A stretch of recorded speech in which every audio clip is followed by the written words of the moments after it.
tardes. Les damos la bienvenida. Tengo que terrible, ¿no? Pagar justo delante de esta. ¿Pusieron grabar? Ah, sí, está grabando. ¿Está grabando? Buenas tardes, bienvenidos. En nombre de la Oficina Comercial y Cultural de Taipei le damos la bienvenida a este nuevo encuentro. Hace ya 3 meses que estamos realizando, o 2 meses, casi 3, que estamos realizando una exposición en el primer piso de El Rey Mono, Títeres de Taiwán, y en el marco de esa mega exposición hemos realizado diversas actividades y hoy nos convoca la arquitectura. Para eso hemos convocado a un cronista de viajes, periodista, licenciado en Ciencias de la Comunicación, amigo de Taiwán también, que ha escrito más de medio millar de crónicas de viajes, ha conocido Asia, Argentina, Europa, en fin, básicamente ha viajado por todos lados y además recientemente ha publicado su segundo libro. El primero fue en Corea, las dos caras de una nación, dos caras extremas de una misma nación. Perfecto, así. Y actualmente está presentando Japón desde una cápsula, con la editorial Hidalgo, ¿verdad? Sí. Perfecto. Y bueno, hoy, la vez pasada estuvimos hablando sobre el tema de la religiosidad taiwanesa. Lo hizo tan bien, tan interesante, que dijimos vamos a repetir, y aquí estamos hablando de la arquitectura de Taiwán. Así que sin más, Julián Barsaski, les pido un aplauso porque realmente tenemos a un experto en la materia. Julián, gracias. ¿Se apagó la...? No, porque ahora la prendo. No quería quedar ciega antes de tiempo. Ahora, Una de las cosas que fui descubriendo a lo largo de mi carrera de cronista de viajes es que las paredes hablan. Es decir, los edificios, la arquitectura es un lenguaje. Y curiosamente, en gran medida lo aprendí gracias a un edificio que va a ser el eje de esta charla de hoy, que es el Taipei 101, ¿no? El ex edificio más alto del mundo. Y después les voy a explicar por qué fue que gracias a este edificio lo entendí. Pero lo que aprendí y lo que entendí gracias a que conocí a un arquitecto y semiólogo, Eduardo Mayorens, es que justamente la arquitectura definitivamente es un lenguaje, ¿no? Yo llevaba 15 años por lo menos haciendo crónicas de viajes, intentando hacer hablar a las paredes, porque yo sentía que las paredes me hablaban, pero yo no terminaba de entenderlo como para traducirlo en un lenguaje escrito y concreto, ¿no? ¿Por qué la arquitectura es un lenguaje? ¿No? Y estoy hablando en alguna medida por boca del arquitecto Eduardo Mayorens, arquitecto y semiólogo, urbanista, que hizo el curso de semiología con Roland Barthes. ¿Podemos cerrar la puerta porque entra ruido? Sí. Con Roland Barthes en París, uno de los padres de la semiología. Y lo que me explicaba Eduardo es que la ciudad es un sistema de signos, ¿no? Una ciudad encierra un discurso, la ciudad habla, uno puede leer muchísimas cosas, por ejemplo, la evolución urbanística de París y en distintos edificios emblemáticos de la ciudad de París o de cualquier lugar del mundo. Hay edificios que dicen mucho, hay edificios que algunos no dicen nada, pero es posible decodificar tanto a través de la interpretación del estilo como en la ubicación contextual histórica, como a su vez estudiando quiénes habitaron esos edificios, quiénes los encargaron.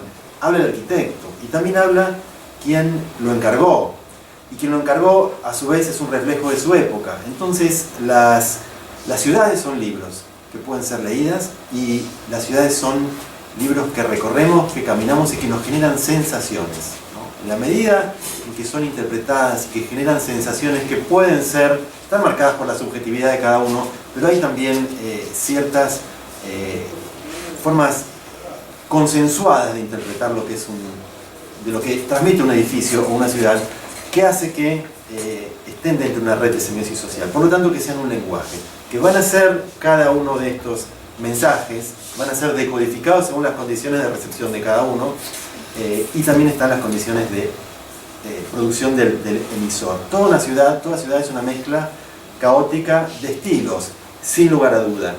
Pero también hay cantidad de edificios en común, hay rasgos que uno puede interpretar, y en tanto lenguaje, cada edificio en alguna medida es un signo, ¿no? Un signo entendido a partir del concepto de Ferdinand de Saussure, otro de los padres de la semiología, entendido que un signo tiene un significante y un significado.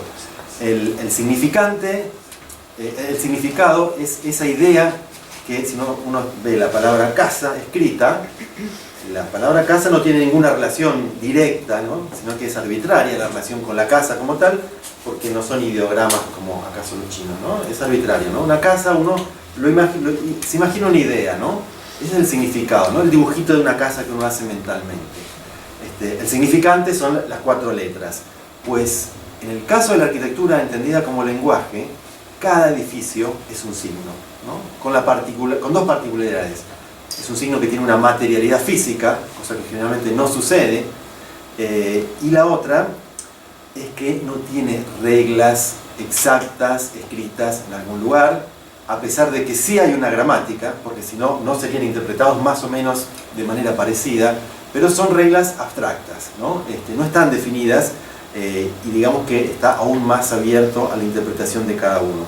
Por lo tanto, la ciudad puede ser vista como un texto colectivo, y la arquitectura es tanto un arte como un lenguaje, ¿no? El asunto es lo más difícil acá es ver qué es lo que dicen las palabras, ¿no? Que esto es un poco lo que he estado haciendo en los últimos años con este arquitecto. Yo escribo crónicas de viaje y después las analizo con él y él me da su aporte semiológico. La primera vez que lo hicimos fue con una crónica que yo había hecho sobre el Taipei 101, ¿no? Y antes de entrar en el Taipei 101, vamos a la foto de la Facultad de Ingeniería. Sería maravilloso, pero te digo, no está fácil el tema, no porque la pantalla está... Es secundario lo porque todo el mundo sabe cuál es la Facultad de Ingeniería de la facultad que está en la Avenida La Cera, ¿verdad? La ubican. Cuando uno pasa, si uno se queda unas horas frente a la Facultad de Ingeniería, va a observar el curioso fenómeno de que la gente pasa frente a la universidad y se persigna, ¿no? Pasa todos los días.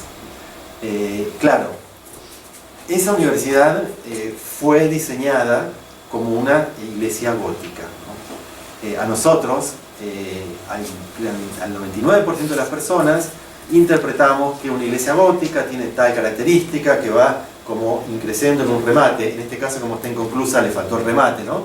El remate de arriba, que generalmente tiene rosetas, el modelo Notre Dame, ¿no? Concretamente, con esas entradas con arcadas, sobrecargadas. Uno ve eso y dice gótico, ¿no? Generalmente hay una tipología de lo que es la iglesia católica, que muy levemente va variando a través de los siglos, ¿no? El gótico es básicamente medieval. Si uno mira la usina de electricidad que está en el puerto de Buenos Aires, que tiene esas 2 torres ahí, bueno, parece una basílica de lejos, ¿no? La basílica de la electricidad. Bueno, ¿qué sucede? Estos 2 casos, en realidad, precisamente, son la excepción. Es algo extremadamente inusual que una universidad tenga forma de catedral gótica, peor aún que una basílica vaya a tener esa forma, una usina vaya a tener esa forma. Pero a lo que voy es que estos ejemplos, aún siendo la excepción, justamente demuestran que la arquitectura es un lenguaje. El hecho de que todo el mundo pase, mucha gente pase y se persigna, significa que hay un consenso social de que tal cosa es una iglesia, que tal cosa más o menos es una casa, tal cosa es un hospital. Y ahí podemos estar hasta el infinito. Podemos analizar cada ciudad del mundo y casi cada edificio de cada ciudad. Cuando Oscar Niemeyer, el gran arquitecto brasilero, hizo la iglesia de Pampula, en Belo Horizonte, él rompió totalmente, ¿no? con lo que supuestamente se espera de una iglesia, ¿no? Porque es una forma así, como una especie de ola, con una torre externa, ¿no? Pegada al cuerpo. ¿Qué pasó? La iglesia no la reconoció. Señores, esto no es una iglesia, así que no vamos a dar misa acá. No la reconocemos como iglesia, ¿no? Este hombre rompió el código, rompió las gramáticas, digamos, de lo que se considera en Occidente y dentro de la iglesia lo que es una iglesia, ¿no? Entonces, esto nos lleva, por contraste, a comparar el pensamiento asiático con el pensamiento occidental, ¿no? Pensamiento occidental, estoy hablando del este análisis que hace el filósofo surcoreano Byung-Chul Han, que está muy de moda ahora. Él dice que el pensamiento occidental es esencialista, no cree en las esencias. Todo esto, por supuesto, nos lleva al origen de nuestro pensamiento, a Aristóteles y Platón, ¿no? La esencia es lo que perdura, lo que no cambia, ¿no? De las cosas, y que está asociada a la idea de pureza, ¿no? Ese tipo de pensamiento se incorporó incluso en el pensamiento mágico de la Iglesia. La Iglesia católica occidental tiene dogmas, ¿no? Esto es lo puro, la palabra santa es la Biblia. Nada que no esté en la Biblia es católico, porque de ahí no nos podemos mover, de esa estructura, ¿no es cierto? Entonces, si uno rompe el dogma, si uno rompe la regla, la esencia, está fuera de lo católico. El pensamiento asiático, dice este hombre, funciona distinto. Es un pensamiento que viene en gran medida del Tao, sobre todo del Tao, en lo que hace la lógica de pensamiento, donde es un pensamiento totalmente abierto, donde no hay dogmas, que está en permanente cambio, es un fluir permanente, donde no hay principio ni final, y por lo tanto, al ser tan abierto, es poroso y acepta con mucha más naturalidad que en Occidente la idea de cambio. Entonces, esto nos lleva al templo del zapato. Perfecto. Esto nos lleva... Esta es la de Niemeyer. Esta es la de Niemeyer. ¿Ven? Fíjense, ¿no? Unas curvas. Lo único que le permite a uno identificar que esto es una iglesia es la cruz. Si acá esto no está la cruz, quién sabe. Bueno, cuando uno entra se da cuenta de que está bien al fondo, porque esta escalerita ya desorienta, ¿no? Y esta es la iglesia que hizo en Brasilia, ¿no? Es una corona de espinas. No hay ninguna iglesia así en todo el mundo. Entonces, esto genera escozor, ¿no? Esto es impuro desde una mentalidad occidental cristiana, por supuesto, ¿no? Entonces, la facultad de nacer no hace falta. Entonces vamos a esa parte, ¿no? Entonces les decíamos que al occidente le cuesta romper la esencia, ¿no? Hay una esencia que es inamovible, es lo que perdura, es lo que no debe cambiar, es lo puro. El occidente funciona bastante distinto. Por lo tanto, el nivel de sincretismo cultural y religioso es mucho más fuerte. En Occidente, ya sea judío o cristiano, vos no podés ser judío y cristiano, mucho menos judío o católico y musulmán, o católico y budista. El pensamiento, la religión budista, no ve contradicción alguna, es decir, ellos no se basan en el principio aristotélico de no contradicción. Lo blanco, uno no puede ser y no ser a la vez, ¿no? O es blanco o es negro. El símbolo del yin y el yang, que es una gran metáfora del pensamiento asiático, es primero que es un círculo con una mitad negra y otra blanca, pero cortada así por una ola, y además hay un puntito blanco en el negro y viceversa, ¿no? El blanco entra en el negro y viceversa, ¿no? Esa es una metáfora del pensamiento asiático que nos diferencia a nosotros en tanto racionalistas occidentales, aun cuando estemos hablando de religión, ¿no? Entonces, eso hace que la cultura asiática, sobre todo la este asiática, ¿no? Estamos hablando del este de Asia, el mundo chino, japonés, coreano, vietnamita, etcétera, ¿no? Entonces, eso permite, por ejemplo, niveles de sincretismo religioso tremendo. En alguna medida, en el este de Asia hay una sola religión que combina el shintoísmo en el caso de Japón solamente, no Taiwán ni China, pero que combina también el taoísmo con el confucianismo, con el budismo. Es una sola religión que se ha ido mezclando y se convirtió en una sola, porque vos sos budista, querés ser católico también, adelante, todo vale y todo se respeta y todo sirve, y en la medida en que sirve, entra. No son opuestos, son complementarios, ¿no? El blanco y el negro son complementarios. El budismo y el catolicismo y el taoísmo y el confucianismo son complementarios entre sí.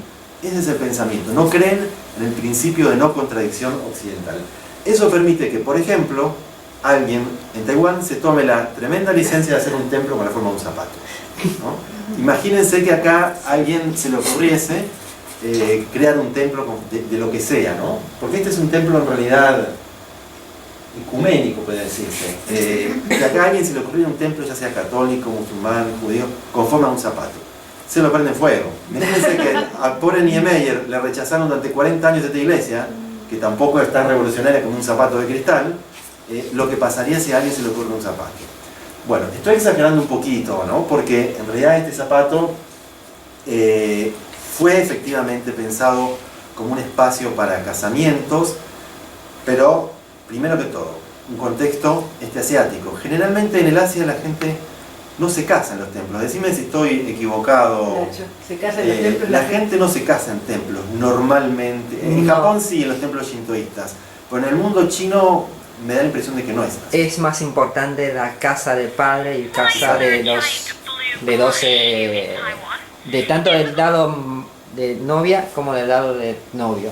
Se hacen en casas, Claro. o en un salón de fiestas. Mismo, yo he visto Sí. casamientos en parques, llenos de globitos, todos vestidos de la chica de blanco, el traje color, en un parque. Sí, no, el templo no. El templo es para otra cosa en ese mundo, ¿no? Entonces, es un ritual muy importante, mucho más que acá todavía, el tema de la fotografía previa, ¿eh? Por donde uno vaya en el mundo asiático ve taiwaneses y después en China también, gente sacándose fotos hiperproducidas por todos lados. Entonces esto se hizo en gran medida para producir fotos previa al casamiento, y quienes quieren a su vez hacen la fiesta, lo alquilan y hacen la fiesta allá adentro, ¿no? Tiene como 17 metros, está en Chiaxi, en el oeste de Taiwán, no sé si lo pronuncié bien. Chaoxi. Chaoxi. Ah, sí. No Chao. lo vi. ¿En serio? Sí, yo estuve... Chiaxi. Chaoxi puede ser. No sé, así lo Yo creo que lo debe estar pronunciando bien, Nacho. No dudaría. Sí. ¿no? Está en el oeste de Taiwán, costó 600.000 euros. Son paneles de vidrio, básicamente. Y que, por supuesto, tienen algo, hacen alguna metáfora, digamos, del zapato de la Cenicienta, pero también tendría una raigambre local, que sería la historia de una chica llamada Wang, que en los 60, junto con muchas otras personas, tuvieron problemas de salud por contaminación de agua con arsénico, y fue con una enfermedad que se llamaba pie negro, que era una especie de gangrena.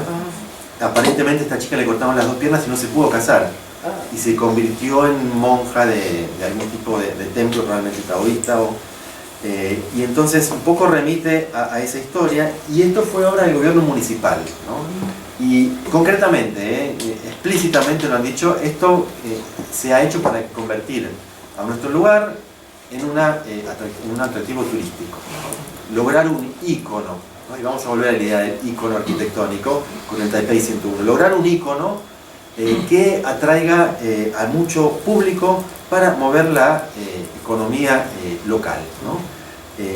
Entonces, bueno, esto generó debate porque también rompía con el entorno, porque era una cosa rara, por supuesto, es un pensamiento abierto, pero bueno, lo muy raro igual llama la atención. El hecho es que entró, perduró, se hizo, fue votado en el Consejo Deliberante y estuvo la mayoría de acuerdo. Y fue un éxito, efectivamente.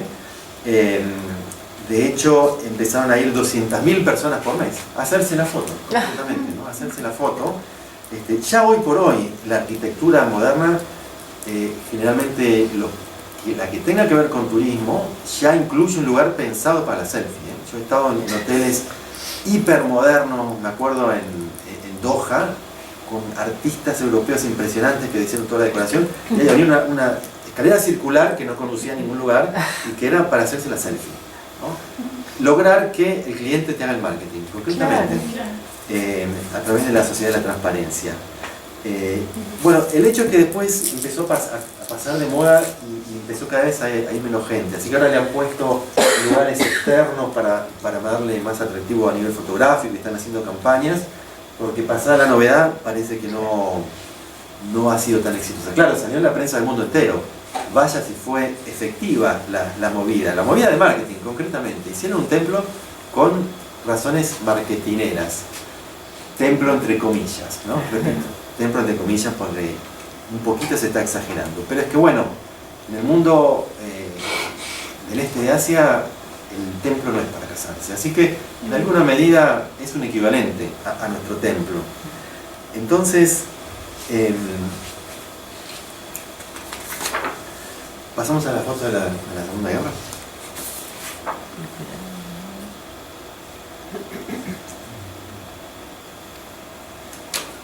La arquitectura, entonces, es una de las formas visibles del poder. El poder es invisible. El poder es una relación entre personas, ¿no? Es una relación que en el fondo es lingüística y de fuerza, pero que no es algo material. Quizás la única forma material donde se expresa el poder sea el armamentismo, las armas y la arquitectura. Y esto es una constante histórica, ¿no? Desde el comienzo de las civilizaciones en la Mesopotamia, ¿no? La arquitectura como demostración de fuerza, originalmente como fortaleza real. Hoy por hoy la arquitectura ya no es, las fortalezas no existen, ¿no? Ya toda fortaleza ya después del medioevo, cuando aparecieron los cañones, dejó de ser tal cosa, ¿no? Fíjense, y les voy a poner el contexto geopolítico que nos conduce al Taipei 101. Esa no, la de la que dice París, de la París, perdón. Feria de París. En 1942 se hizo una segunda Feria Internacional de París frente a la Torre Eiffel, que fue un preludio de la Segunda Guerra Mundial, ¿no? Europa estaba en paz hasta ese momento, pero ya en la arquitectura se podía ver claramente lo que estaba sucediendo a nivel de la superestructura política, ¿no? En esa gran Feria de París quedaron enfrentados el monumento de la Koljoviana, rusa, campesina colectivizada, de la Rusia ya de Stalin, y del otro lado el monumento que hizo Hitler, con esa cosa medio mortuoria, sólida, que justamente descubrió a través de sus servicios secretos los planos del monumento de la Koljoviana para hacerla más alta, ¿no? Ya empezaron a competir, ¿no? A ver quién es más alto. Esto fue en 1942, ¿no? Enfrentados. Eso ya es la guerra. Es plena guerra. No, perdón, fue en 1939, gracias. Esto fue en 1939. Entonces, y Francia ahí como una especie de árbitro por detrás, ¿no? Con su ícono, ¿no? Uno de los grandes íconos arquitectónicos de la historia, acaso el más efectivo que haya existido, y perdurable y original en su momento, y tecnológico, ¿no? Metálico, y alto, ¿no? Siempre la altura como muestra de a ver quién es más macho. Elegantemente. En el mundo chino era la largura, no la altura, ¿no? Lo largo, la muralla china es el gran ícono arquitectónico de la China milenaria, ¿no?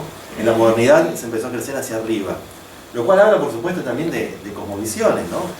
El mundo asiático, China, Taiwán, es un mundo de murallas, ¿eh? Cada casa está amurallada en ese mundo. Entonces, esto pasó en 1939. En 1942, ahí sí, creo que fue en 42, fue la batalla de Moscú, fue en el 42. Sí, no estoy Sí. seguro, pero sí. En 1942, 6 años, más o menos 6 años después, 42 o 43, este monumento, que a su vez es una obra maestra realmente artística, ya había vuelto y se instaló, hasta el día de hoy está en Moscú. Y 6 años después de que estuvieron enfrentados semiológicamente las dos potencias acá, los nazis estuvieron a 50 kilómetros de este monumento. Seguramente hubiese sido lo primero que hubiesen destruido. Perdieron finalmente la batalla de Moscú con no sé cuántos millones de muertos. Y bueno, acá vemos lo que fue semiológicamente un preludio de una guerra diferente a lo que fue la Guerra Fría, que se peleó en el mismo terreno pero que nunca estalló, por suerte, gracias a la paradoja de que los dos tenían armas atómicas.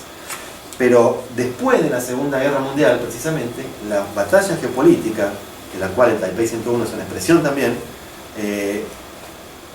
comenzó con la Guerra Fría entre Moscú y Nueva York. Stalin competía contra Nueva York en arquitectura. Es decir, la Guerra Fría siempre se dio en la carrera espacial, en la carrera armamentística, en la deportiva, en la cultural y en la arquitectónica, que es lo que nos interesa a nosotros, ¿no? Stalin justamente puso el rascacielos de las 7 hermanas, hizo 7 rascacielos en Moscú que tenían que mostrarle al mundo lo que era capaz de lograr el primer estado obrero de la historia, ¿no? Entonces él tenía que tener una arquitectura propia, que sea monumental, que sea sólida, original y alta, por supuesto, ¿no? La lucha por las alturas. Ya Estados Unidos tenía su edificio Chrysler, el primero con el que nació, digamos, este modelo del rascacielos como proeza técnica futurista, ¿no? Donde ya empieza a aparecer de a poquito el metal, ¿no? Y el estilo Art Deco como lo más moderno la idea del cohete que va a despegar, ¿no? Esa es la idea de la modernidad que se quiso reflejar metafóricamente en la arquitectura. Y surge este modelo del rascacielos como representación simbólica del poder económico, tecnológico y político, ya fuese de una ciudad, de un país o de una corporación, ¿no? Y Stalin dijo, bueno, sí, yo les hago frente.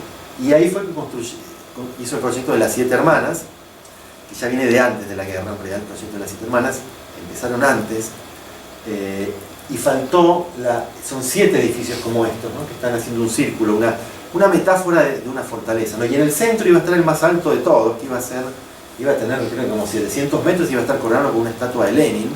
Bueno, estaban los cimientos cuando empezó la guerra, tuvieron que bajar las estructuras porque necesitaron los metales para combatir a los nazis, ¿no? Entonces, esa incipiente guerra semiológica que había arrancado antes de la guerra, ya estaban compitiendo Estados Unidos y Rusia, también llevó a que Stalin hiciese el metro de Moscú, ¿no? Que es hasta el día de hoy el metro más hermoso de la Tierra, y que también fue una proeza tecnológica, crecer hacia abajo en este caso, que a su vez sirvió como búnker nuclear, ¿no? Esta arquitectura es un reflejo del poder y es el reflejo de la geopolítica y de los conflictos de poder, ya no internos de un país, sino ya mundiales, ¿no? Estaban compitiendo de un continente a otro, de un sistema y cosmovisión a la otra, a través de la arquitectura, ¿no? La Guerra Fría y su reflejo arquitectónico. De aquella Guerra Fría, que sabemos que terminó, quedan ecos, quedan 3 ecos concretamente. Queda Corea del Norte con Corea del Sur, que siguen compitiendo a ver quién tiene el misil más largo, precisamente, a ver quién... Cuba, el conflicto entre Cuba y Estados Unidos, y el conflicto de China con Taiwán, ¿no? El Taipei 101, sostengo yo y el arquitecto Majorens, es hijo de este conflicto, es hijo de la Guerra Fría, es resultado de la Guerra Fría. Vamos a ponerlo un poquito en contexto para terminar de entenderlo. Sabemos, bueno, guerra civil en China durante casi 10 años, invadieron los japoneses, se unieron el Kuomintang y los comunistas para expulsar a los japoneses, siguieron guerreando, bueno, ganó Mao Zedong y general Chiang Kai-shek se retiró a la isla de Taiwán, entonces llamada Formosa, con el objetivo de algún día retomar, reinvadir China continental, cosa que sabemos no sucedió, pero hasta 1972 en la ONU, la República de Taiwán, o sea, la China chiquitita, era la que tenía la representación de toda China, a punto tal que estaban en el Consejo de Seguridad, ¿no? Son 5. Taiwán ocupaba el lugar de China en el Consejo de Seguridad, hasta que en 1972 Nixon visitó China, hizo las paces con Mao y negoció, de alguna manera entregó Taiwán. Y no solamente Taiwán fue desplazado del Consejo de Seguridad, sino que directamente fue desplazado de la ONU, a punto tal que hoy políticamente Taiwán, que se reivindica como una nación, está en una especie de limbo político porque no tiene representación en la ONU, ¿no?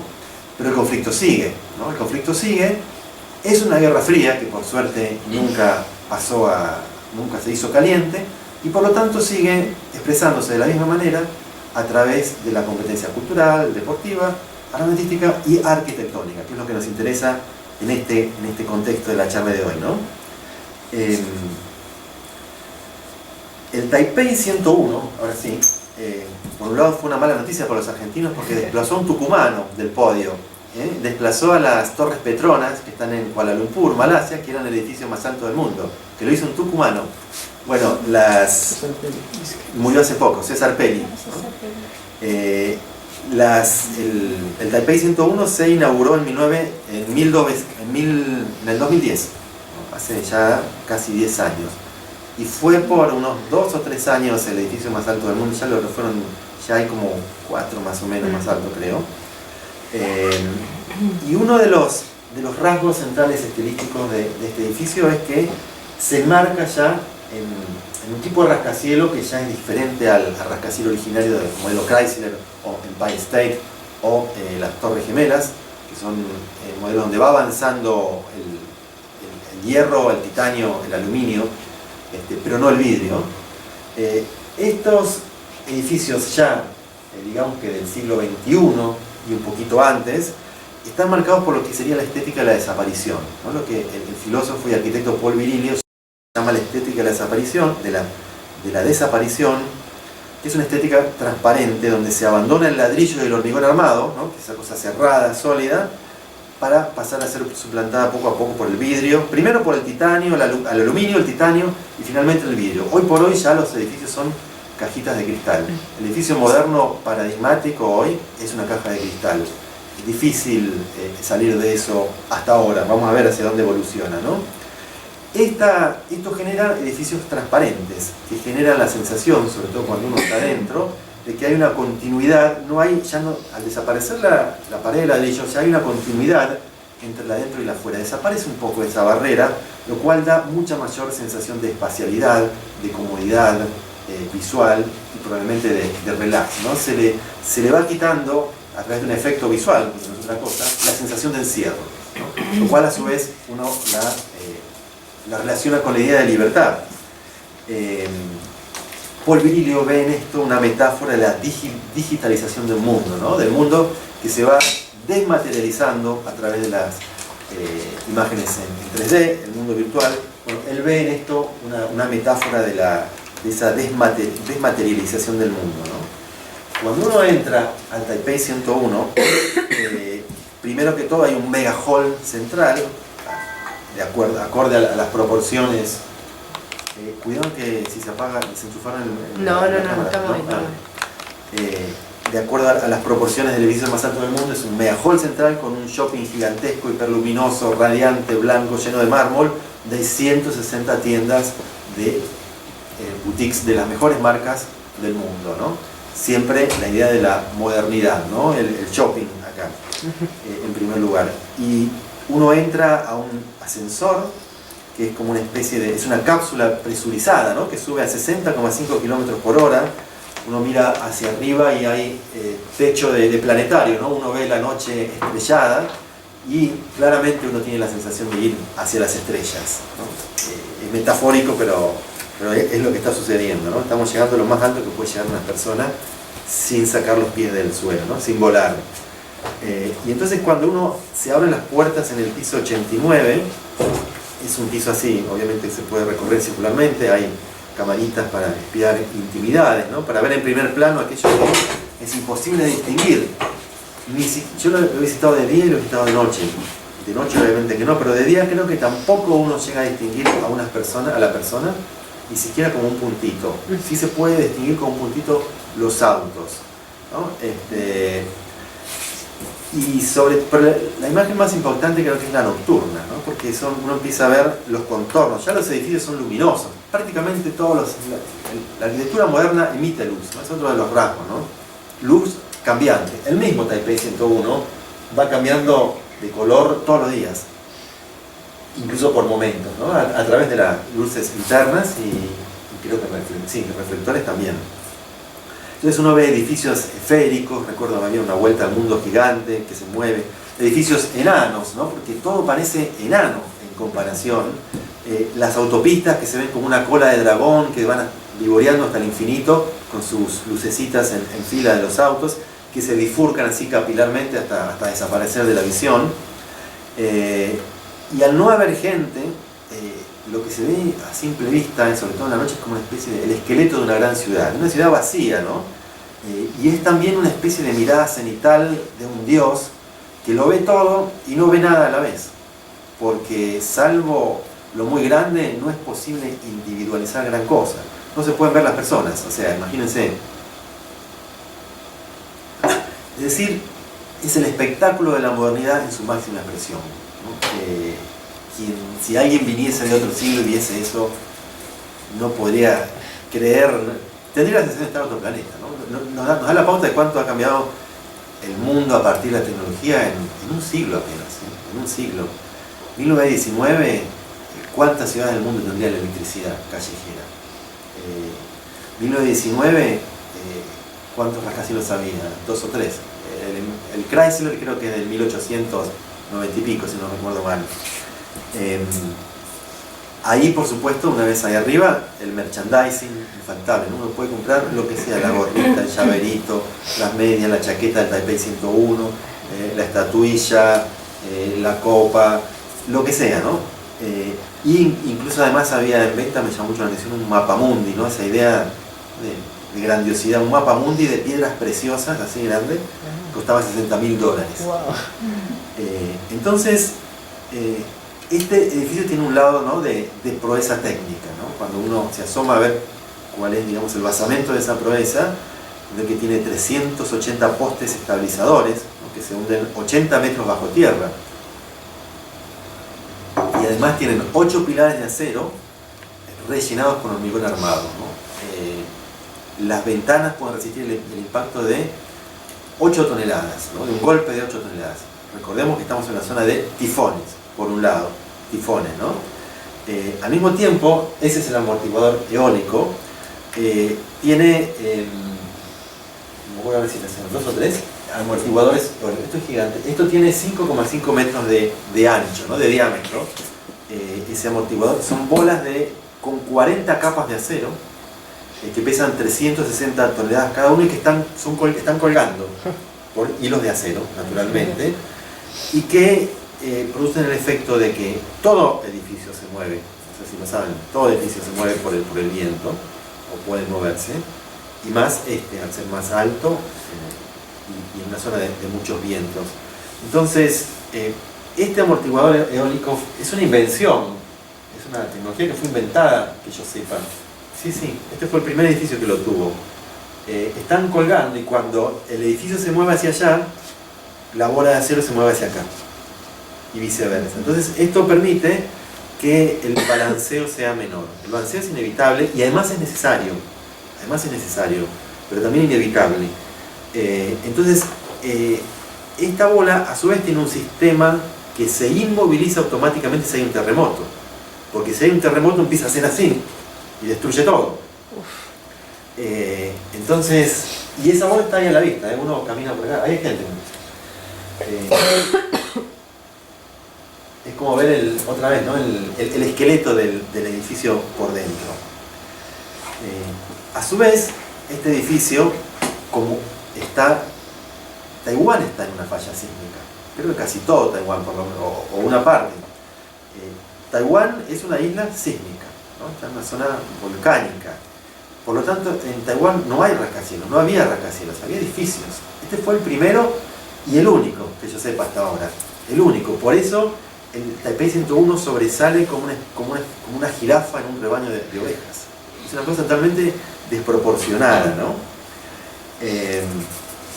Y cuando yo les decía que con este edificio aprendí un poco a interpretar la arquitectura a través de las enseñanzas del arquitecto Mayorens, es porque yo había escrito primero una crónica de una primera visita a este edificio, donde yo, por ejemplo, decía, bueno, es una obra maestra de la arquitectura posmoderna, ¿no? Y después yo básicamente daba datos, ¿no?, los datos que puse sobre la tecnología que incluye, el tema de la bola que se mueve, la descripción estilística, los materiales, pero no dejaba de ser un relato enciclopédico, ¿no? A mí me generaba una sensación, me transmitía algo, pero yo no estaba en condiciones de explicar por qué era eso, ¿no?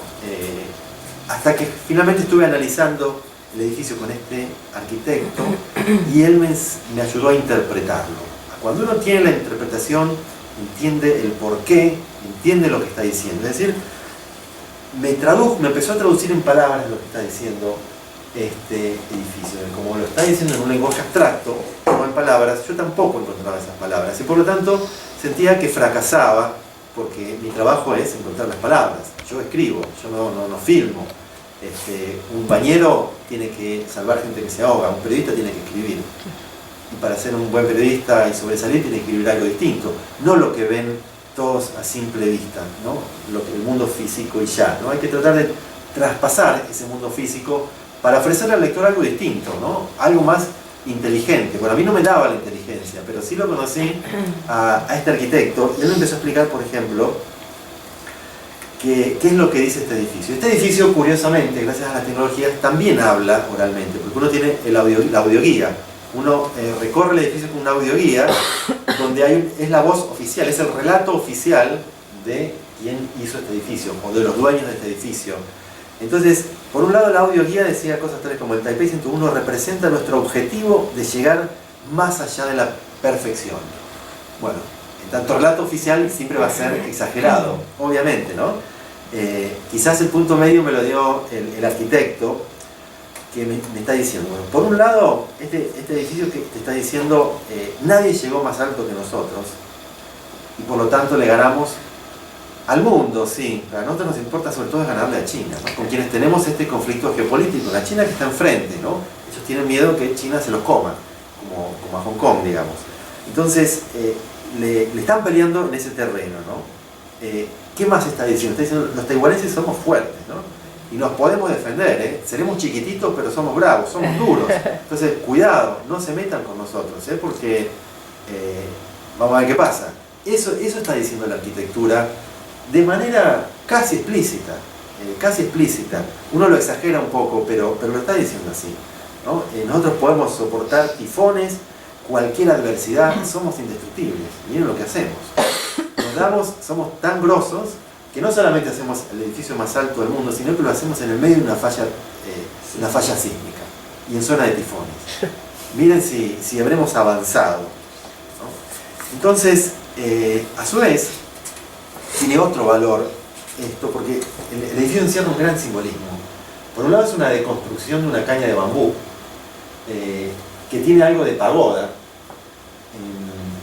y a su vez tiene unos círculos por ahí que representan unas monedas que yo no sé bien exactamente qué simbolismo remiten estos que están acá, pero tienen que ver con una cuestión simbólica, sagrada.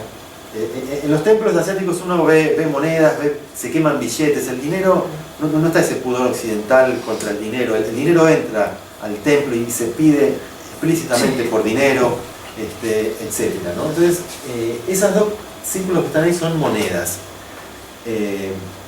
Entonces,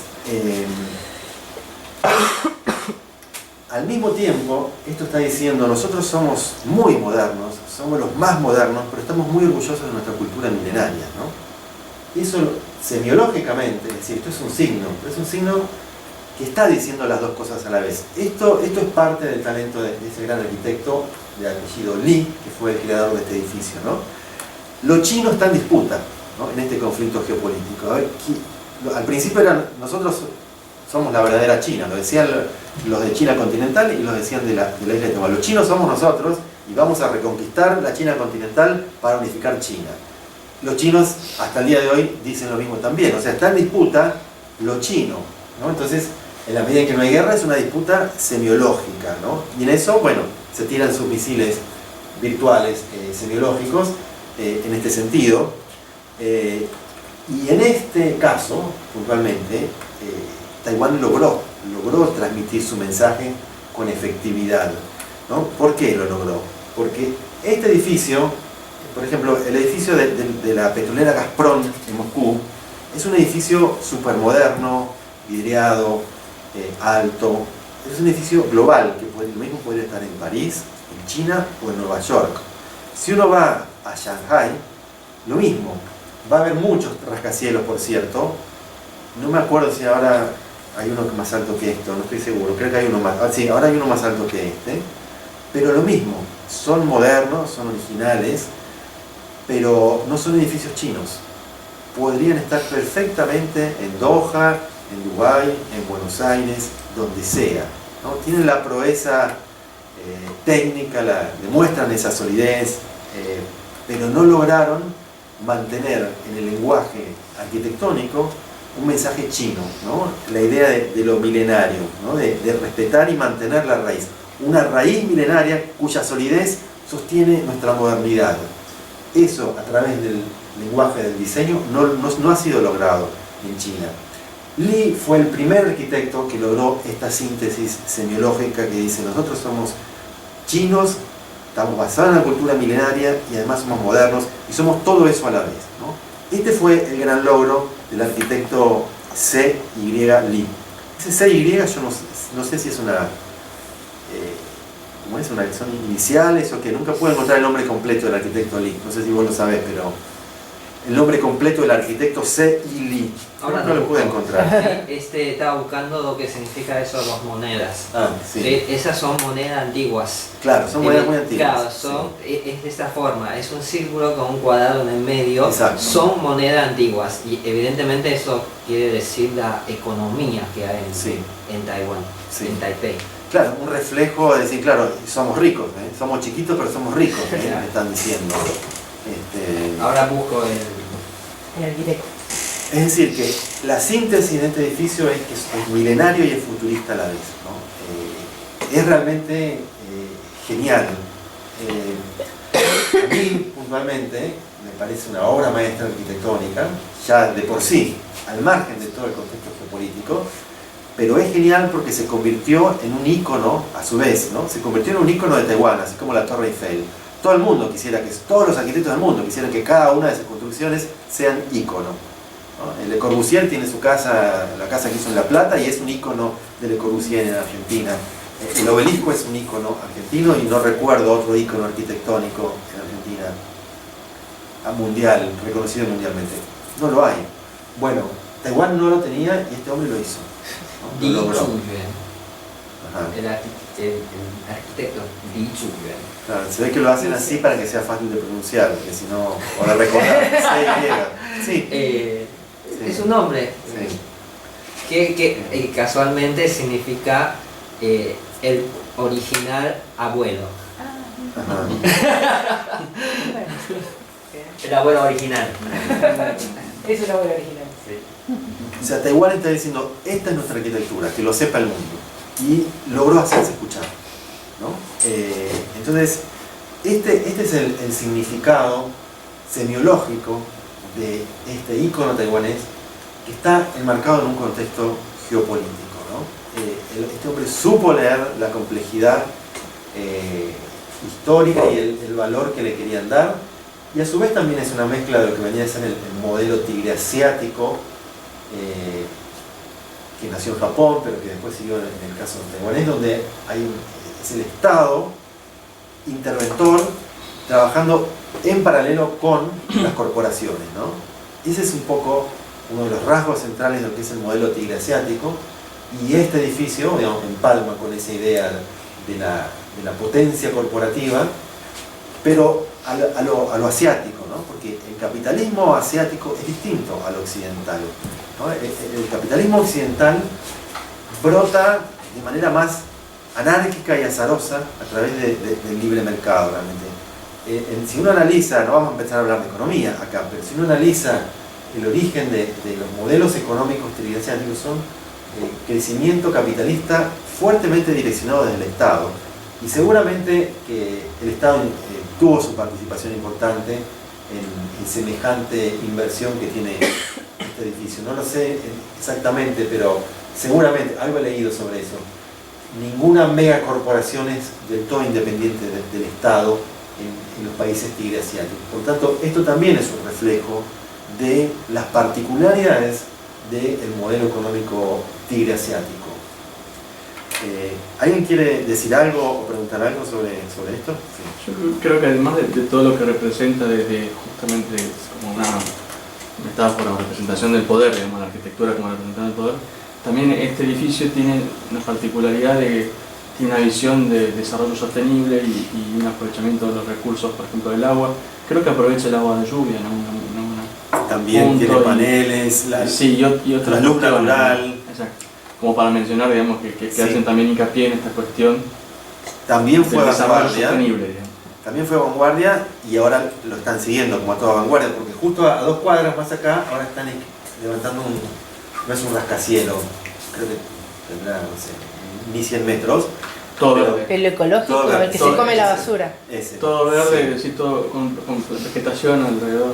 Parece una especie de es una selva. como un ADN, una cosa espiralada, y se alimenta de la basura, transforma la basura en energía. Exacto. De todas maneras está en construcción y no fue libre de polémica, ¿no? El tema del edificio. Además tiene mucha luminosidad propia, ¿no? Tiene varias partes que solamente se iluminan durante el día, obviamente, con luz natural. Sí.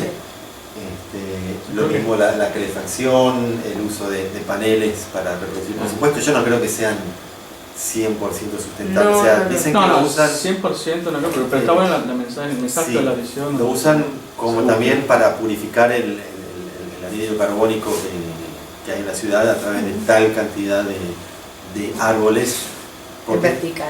en todo, como tiene una forma así como levemente escalonada, eso permite que le pongan árboles. Entonces, está Claro. lleno de árboles y de plantas, todo rodeado, que es algo que incipientemente ya vemos acá, no vemos unos paneles como de pasto en muchos lugares, bueno, es un desarrollo de... Terrazas Sí, verticales, terrazas verdes, se llama. también están los techos verdes, terrazas verdes. Sí. Sí. Lo novedoso de este que está en Taiwán es que no es ni en la pared ni en el techo solamente, ¿no? Sino que van así. Sí. Porque, o sea, árboles en el edificio no existía hasta ahora. No. Existían plantas, en mayor o menor medida. Hay uno que acá en Buenos Aires, que es el César Pelli, justamente, que hizo el de IPF, Sí. que es César Pelli, que en el piso 17, 18 tiene como 30 y pico, o más. Y está en la Avenida Belgrano.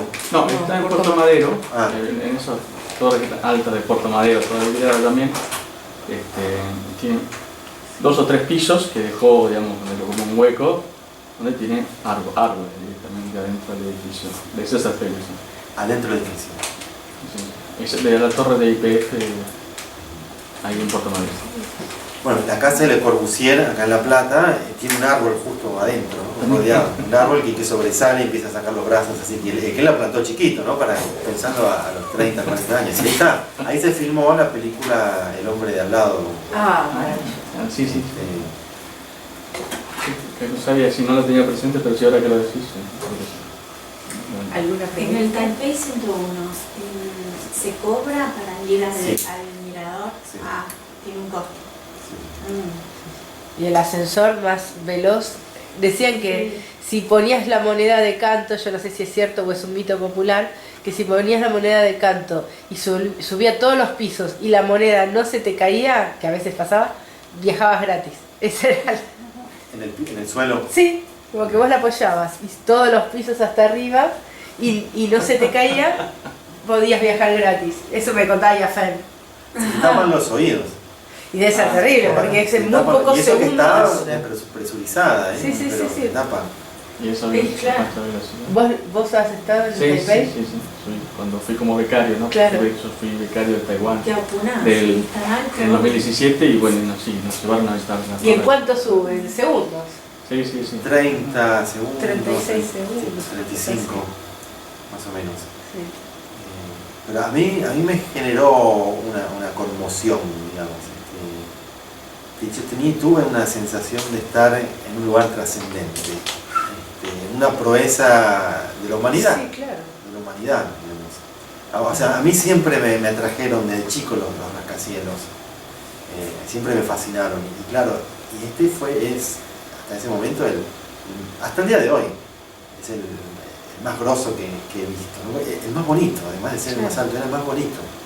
Eso es lo que me impactó. Por supuesto que esto es una cuestión totalmente subjetiva, ¿no? Porque para uno es bonito, para otro puede ser perfectamente feo.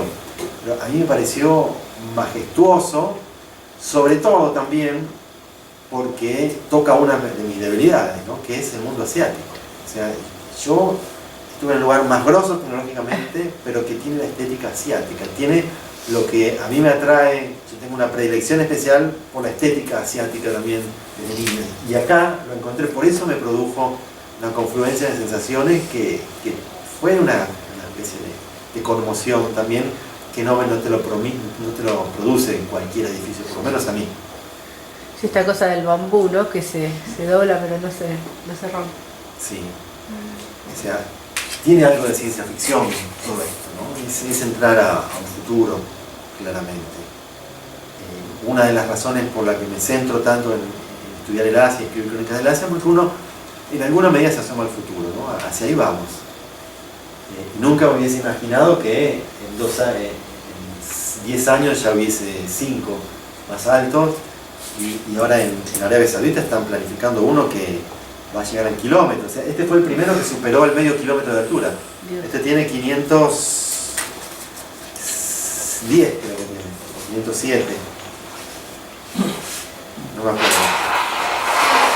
Vos hablaste que abajo hay centros comerciales, Sí. pero en diferentes pisos que hay. Son Oficinas. oficinas. Básicamente. Creo que algunas Hotel, vivienda. habitaciones, algunas viviendas creo que hay, pero pocas. En general fue hecho como oficinas. Para oficinas. Sí. Aparte que, o sea, todo el tiempo hay miles pasan decenas o acaso centenares de miles de personas De por día. turistas. De turistas y gente que vive ahí. No creo que sea un lugar muy agradable para De vivir. vivienda no creo, ¿no? Claro. Por supuesto que, bueno, cuando han habido celebraciones, como lo vieron, ha explotado con fuegos artificiales, ¿no? Bueno, de hecho, en Año Nuevo yo creo que tiran todos los fuegos artificiales. Creo que esa es Sí. una de las fotos, ¿no? Ahí está. Sí. Esa, es De hecho lo increíble. transmite en vivo cuando se hace Sí. el año nuevo, se transmite desde el Taipei 101, De todos es los uno de años, los sí. lugares. Sí. De hecho ABC Mundial transmite. ABC Mundial lo transmite y en el YouTube de ABC Mundial mi marido también viajó con la embajada, también ex becario, y hay un video exclusivamente del Taipei 101, por eso es increíble y Sí. es impresionante, el YouTube de ABC Mundial. La sensación que te produce pararte al pie Sí, no, no, es y mirar hacia arriba. Y aparte, por donde andes en Taipei, lo ves. Lo ves. Y lo ves allá, totalmente es inalcanzable. Está a una escala totalmente inhumana. Porque Sí. en Nueva York no Esta- pasa lo mismo. Esa foto. Porque Nueva York está todo más encerrado y hay rascacielos también. No ves la proporción. La proporción te engaña en Nueva Porque York. tenés edificio, Acá sí. edificio, acá solamente es ese solo. por Vos ahí. te parás acá y le dices te aplastas, te cae encima. Sí. Porque un edificio, o sea, Buenos Aires, la arquitectura de Buenos Aires se aprecia bastante poco en relación a la sofisticación y la belleza que tiene, porque está todo muy apretada, sus calles son angostas. No vemos la ciudad, realmente la vemos poco, además de que la tenemos naturalizada como cualquier habitante, la vemos poco porque hay que hacer así Sí. para verla. Y eso no es cómodo, uno está así, hace así a lo sumo y ve lo que está allá en todo caso. Pero esto no pasa acá. Y aparte está rodeado de avenidas, no está encerrado, no está apretado por nada. Una de las obras maestras de la arquitectura porteña, el Banco Hipotecario, está tan apretado de cosas que está acá en el microcentro que no llama la atención. Uno pasa y casi no lo ve. La arquitectura bancaria del microcentro es impresionante, si uno se detiene a mirar. ¿Alguien quiere decir o preguntar algo más? No, bueno, le damos un aplauso. No, terminé. Pensé que te vi así como cerrando, perdón. Cerrar. Edificios como el Banco Hipotecario o como la Biblioteca Nacional de Buenos Aires son edificios muy exitosos en los concursos internacionales de arquitectura, son edificios ideales para tapa de revistas de arquitectura, pero que muchas veces no son reconocidos popularmente. La Biblioteca Nacional de Clorindo Testa es considerada, ¿no?, en su momento lo más grosso, entre lo más grosso del mundo. Hasta el día de hoy, aparentemente el veredicto popular la rechaza de plano, ¿no? A la mayoría de la gente no le gusta la Biblioteca Nacional, las razones seguramente subjetivas, ¿no? Pero esto me lo decía el arquitecto mayonés, ¿no?, que a los arquitectos les encanta tanto el Banco Hipotecario como incluso el Cábana, ¿no?, el edificio Cábana. A mí particularmente no logré que me guste nunca, pero el arquitecto mayonés daría cualquier cosa por vivir ahí. O sea que El es edificio muy de caro. AISA, por ejemplo, el de agua, es increíble. Sí, bueno, sí. Ese es. En Córdoba. Sí. Sí. Pero bueno, ese es un edificio clásico, con elementos neoclásicos, barroco. Lo clásico ya está aceptado, ¿no? En el occidente lo clásico fue lo más grande, la cumbre de la cultura, ¿no? La Grecia, la Roma y la Grecia.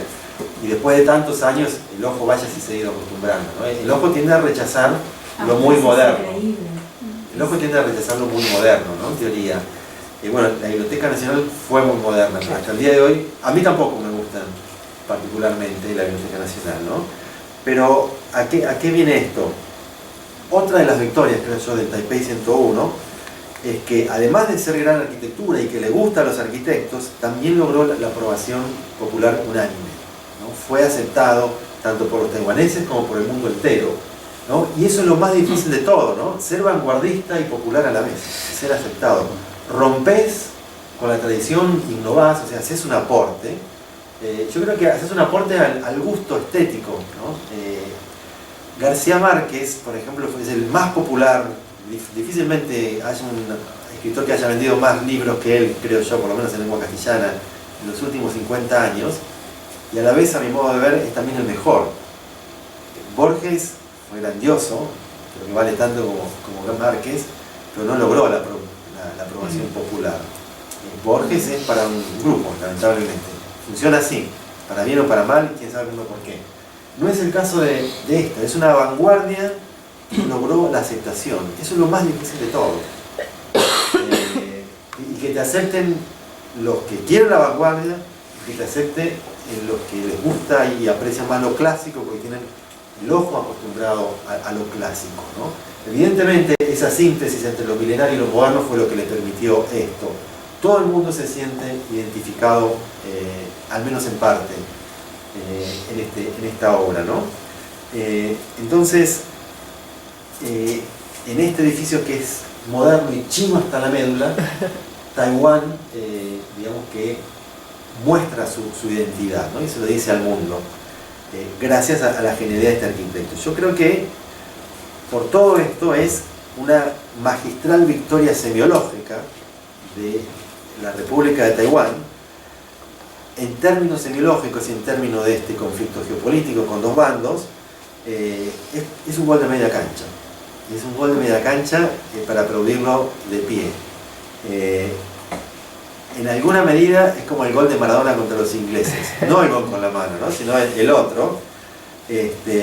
Con el mismo talento en otro terreno, después de una guerra perdida, justamente, pero con la diferencia de que este gol fue 60 años después. Así que yo no tengo nada más para decir. Bien. Ahora sí me parece un gran aplauso.